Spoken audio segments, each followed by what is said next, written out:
Hello everyone. So our today's lesson is for class 8. It's lesson 7, A King's Tale. স্টোরিটা already আমি তোমাদের অন্যান্য ভিডিওতে এক্সপ্লেন করে দিয়েছি। অ্যাক্টিভিটির লাস্ট পার্টটা আমি এই ভিডিওতে তোমাদের বলে দিচ্ছি। Activity 6, write T for true and F for false statements in the given boxes. যে বক্সগুলো দেওয়া আছে প্রত্যেকটা সেন্টেন্সেসের এগেনস্টে ছবিতে তোমরা দেখতে পাচ্ছ, সেখানে সেন্টেন্সগুলো যদি ট্রু হয় তাহলে সেই বক্সে শুধু টি এবং যদি ফলস হয় তাহলে শুধু এফ এই অ্যালফাবেটগুলি বসাতে হবে এবং give supporting statements for each of your answers. উত্তরটি ট্রু লিখলে অথবা ফলস লিখলে সেটা জাস্টিফাই করার জন্য টেক্সট থেকে একটি সেন্টেন্স তুলে তোমাদের উল্লেখ করে লিখতে হবে। অর্থাৎ যে সেন্টেন্সটি আমি ট্রু বলছি সেটি কেন ট্রু, আর যে সেন্টেন্সটি আমি ফলস বলছি সেটা আমি কেন ফলস মনে করছি, সেটা তো নিশ্চয়ই টেক্সট দেখেই আমরা আনসারটা করছি। তো যে লাইনটাকে ফলো করে আমরা, যে ওয়ার্ডসগুলোকে ফলো করে আমরা ট্রু আর ফলস ডিসাইড করছি, সেই অংশটুকু তুলে আমাদের এখানটাতে সাপোর্টিং স্টেটমেন্ট হিসেবে লিখতে হবে। Activity 7, answer the following questions. নিম্নলিখিত প্রশ্নগুলির উত্তর করো। ABCD চারটে কোয়েশ্চেন্স রয়েছে, আমি সেগুলির মানে তোমাদের বলে দিচ্ছি। A, who according to Merlin could possess the Excalibur. মার্লিনের কথা অনুযায়ী কে এক্সক্যালিবার রাখার যোগ্য ছিল। B, describe the pavilion where the round table was placed. সেই প্যাভিলিয়নটার বর্ণনা দাও যেখানে গোল টেবিলটা রাখা ছিল। C, what did King Arthur's devoted knight promise. King আর্থারের ডিভোটেড নাইটসরা কি প্রমিস করেছিল। D, why did King Arthur smile when he was informed that the Excalibur was taken back into the lake by a beautiful arm?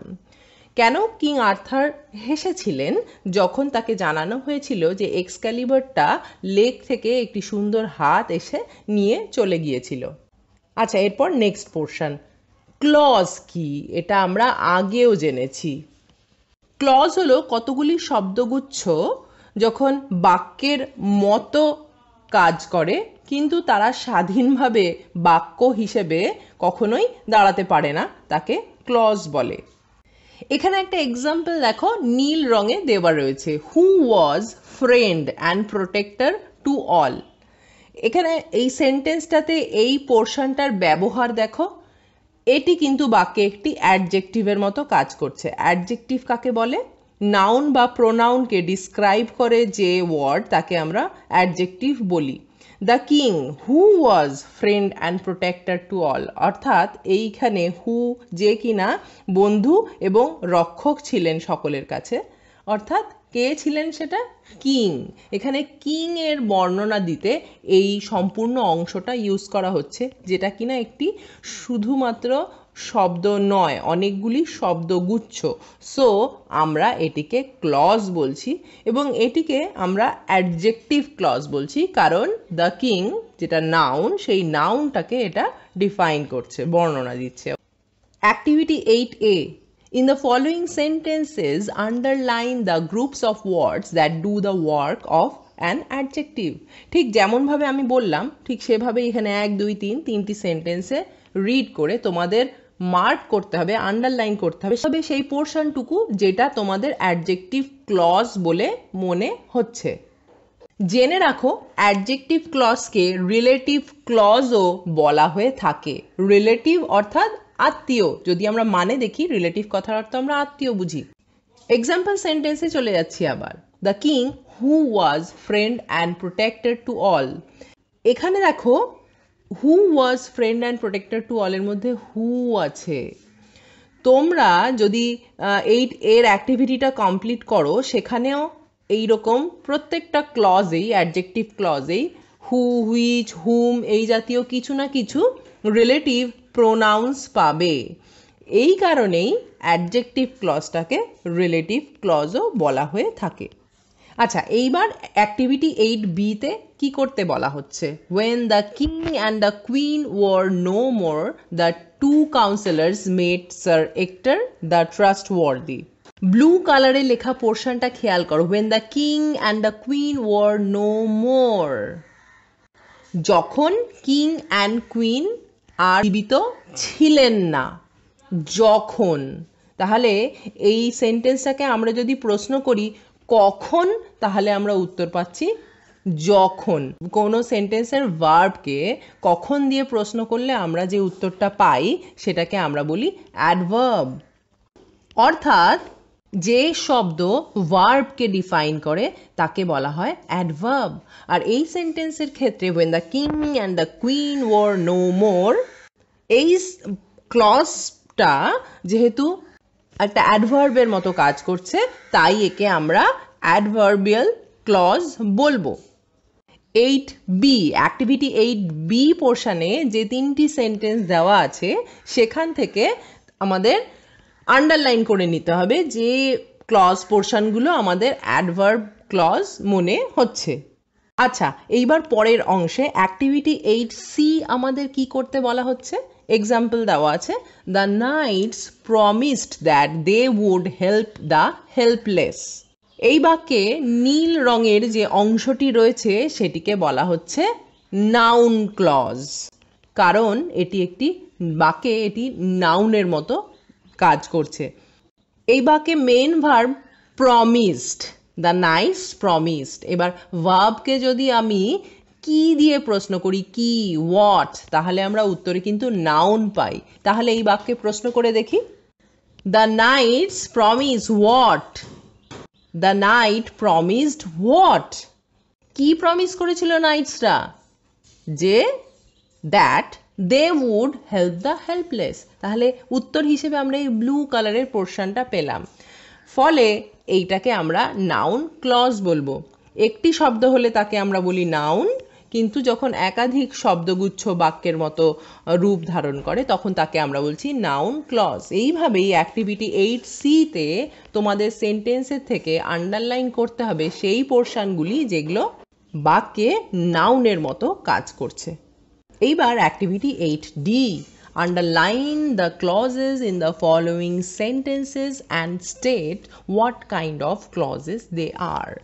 এখানে অনেকগুলি sentence দেওয়া হয়েছে, সেই সেন্টেন্সগুলো বিভিন্ন রকম ক্লজ রয়েছে। এতক্ষণ যেরকম আলাদা করে অ্যাডজেক্টিভ ক্লজ, আলাদা করে নাউন ক্লজ, অ্যাডভার্ব ক্লজ করেছিলে, এইখানে সব মিলিয়ে মিশিয়ে দেওয়া রয়েছে।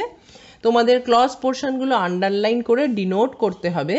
তোমাদের আন্ডারলাইন করা ক্লজগুলোকে আমরা কি ক্লজ বলতে পারি, কোনটিকে কি নাম দেওয়া যেতে পারে। Activity 9, find words in the passage that mean the following. যে প্যাসেজ তোমরা পড়েছো, টেক্সটে রয়েছে, সেই প্যাসেজ থেকে এমন কিছু শব্দ খুঁজে আনতে হবে যার অর্থ এই নিম্নলিখিত বাক্যাংশের সঙ্গে মিলে যায়। A, to care for someone or something, অর্থাৎ কারোর জন্য বা কিছুর জন্য কেয়ার করা, সেটা একটি অর্থে কি দাঁড়াবে সেটা টেক্সট থেকে খুঁজে নিতে হবে। B, the state of being successful, successful হয়ে যাওয়ার যে পরিস্থিতি, তাকে একটা শব্দে কি বলবো সেই শব্দটা টেক্সট থেকে খুঁজতে হবে। C, having great love and being loyal, ভীষণ ভালোবাসা এবং যথেষ্ট লয়ালটি, অর্থাৎ অনুগত থাকা। এই পুরো বিষয়টাকে একটি শব্দে আমরা কি বলতে পারি সেই শব্দটা টেক্সট থেকে খুঁজতে হবে। D, died, অর্থাৎ মারা যাওয়া, এর আরেকটি সমার্থক শব্দ টেক্সট থেকে খুঁজতে হবে। এরপর তোমাদের একটি লেটস টক অ্যাক্টিভিটি রয়েছে, যেটা এই মুহূর্তে এভাবে সম্ভব নয়, তবে তোমরা এটা নিজেরা ভাবতে পারো, ভেবে উত্তরটা লিখতেও পারো। Why do you think Sir Arthur asked his trusted knight to throw his magic sword Excalibur into the lake? Discuss in groups. তোমরা কি মনে করো কেন স্যার আর্থার তার বিশ্বস্ত নাইটকে বলেছিল সেই ম্যাজিক সোর্ড এক্সক্যালিবারটাকে লেকে পুনরায় দিয়ে আসতে? এইবার তোমাদের writing activity, activity 10A, imagine you are Merlin, the wise councillor of King Arthur. মনে করো তুমি মার্লিন, যে কিনা কিং আর্থারের সেই wise councillor. Write a paragraph in about 80 words on the advices you would have given the knight in his times of trouble. একটা paragraph লেখো 80 শব্দের মধ্যে। তুমি ওই মার্লিন হলে কিংয়ের বিপদের সময় কিভাবে তাকে অ্যাডভাইস করতে, এই বিষয়টা ভেবে নিজেকে 80 শব্দের মধ্যে একটি প্যারাগ্রাফ লিখতে হবে। এইবার আসি activity 10B, write a summary of the following passage.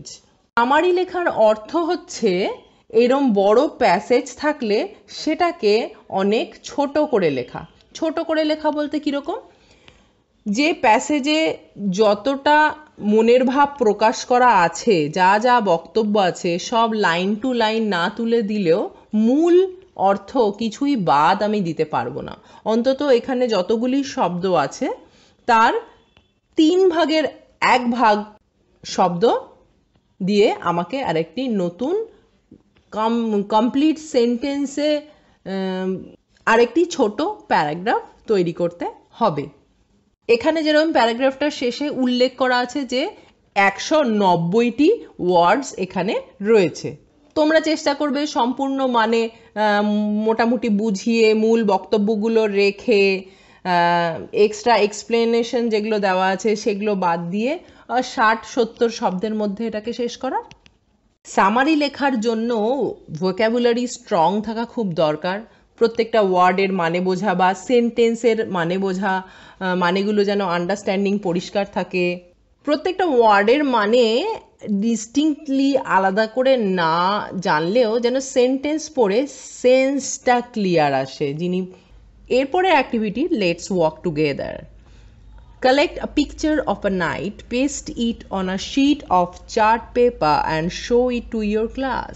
Discuss in groups how the clothes we wear are different from the clothes worn by a knight and why. এখানে একটি নাইটের ছবি আমি তোমাদের দিয়ে দিচ্ছি।